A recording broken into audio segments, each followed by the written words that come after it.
કેરળના ત્રિશુર જિલ્લામાં કુથિરન national highway પર ખતરનાક લૂંટની ઘટનાને અંજામ આપવામાં આવ્યો। લૂંટારાઓએ અહીં એક વેપારીને નિશાન બનાવ્યો। આ ઘટનાનો એક વિડીયોમાં પણ સામે આવ્યું છે, જે કારના ડેશ કેમમાં રેકોર્ડ થયો હતો।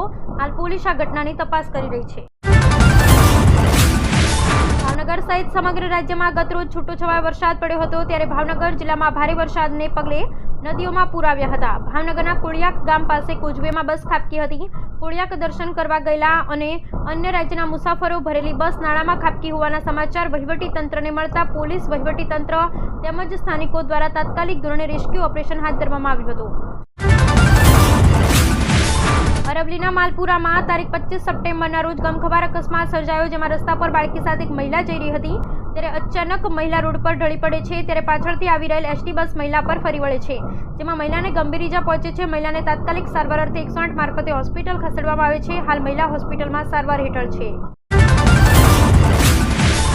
અમદાવાદમાં વહેલી સવારથી વરસાદ જામ્યો છે। શહેરના વિવિધ વિસ્તારોમાં સવારથી વરસાદી માહોલ જામ્યો છે। શહેરના બોપલ, ઘુમા, સેટેલાઇટ, ગોતા, જંજીસ બંગલોજ, બોડકદેવ સહિતના વિસ્તારમાં પાણી ભરાઈ જવા પામ્યા હતા। આજથી રાજ્યમાં ગરીબ કલ્યાણ મેળાનો પ્રારંભ કરવામાં આવશે, જેમાં બનાસકાંઠાના ડીસામાં મુખ્યમંત્રી ભૂપેન્દ્ર પટેલ દ્વારા ગરીબ કલ્યાણ મેળાની શરૂઆત કરવામાં આવશે। આ દરમિયાન 2 લાખ કરતાં વધુ લાભાર્થીઓને 318 કરોડની સહાયનો લાભ આપવામાં આવશે।